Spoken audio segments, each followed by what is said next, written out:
नमस्कार, आप देख रहे हैं फ्रंटलाइन 24। मैं हूं आपके साथ साहिबा सिंह। महाराष्ट्र के डिप्टी सीएम और एनसीपी के बड़े नेता अजीत पवार का प्लेन क्रैश में निधन हो गया। अजीत पवार मुंबई से वाराणसी जा रहे थे। जब प्लेन वाराणसी एयरपोर्ट पर लैंड कर रहा था तभी यह हादसा हुआ। अजीत पवार के साथ कुल 5 लोग थे। इस हादसे में सभी 5 लोगों की मौत हो गई है। पायलट सहित कई और लोगों की परखच्चे उड़ गए। घटना सुबह 8:45 हुई है। बताया जा रहा है कि अजीत पवार वाराणसी में रैली करने जा रहे थे। आज उनकी 4 सभा और समीक्षा बैठक होने वाली थी। अस्पताल में अजीत पवार के समर्थकों की भारी भीड़ उमड़ पड़ी है। सांसद पत्नी सुमित्रा पवार और बहन सुप्रिया सूले दिल्ली से पुणे के लिए रवाना हो गई हैं। शरद पवार इस समय मुंबई में ही हैं।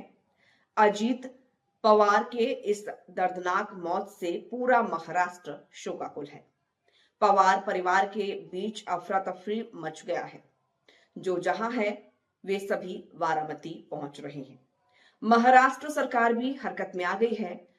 सब इस घटना से स्तब्ध हैं और एक दूसरे से जानकारी ले रहे हैं। महाराष्ट्र के इतने बड़े नेता और सरकार में डिप्टी सीएम अजीत पवार बड़े ही लोकप्रिय नेता थे।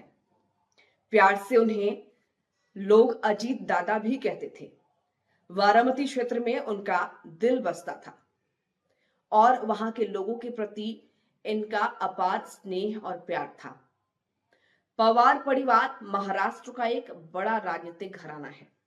शरद पवार के भतीजा अजीत पवार महाराष्ट्र के बड़े कद्दावर नेता माने जाते थे। शरद पवार के सिर्फ भतीजा ही नहीं, वे शरद पवार के सबसे बड़े शिष्य भी माने जाते थे।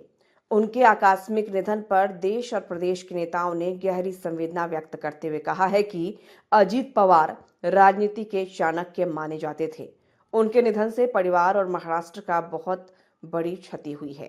पूरा परिवार वाराणसी के लिए रवाना हो गया है। बेटा बेटी भी वाराणसी अस्पताल पहुंच रहे हैं।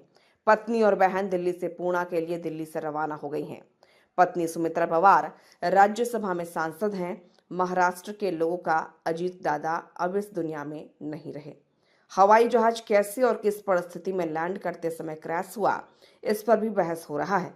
देश भर के तमाम बड़े नेता अजीत पवार के निधन से शोकाकुल हैं।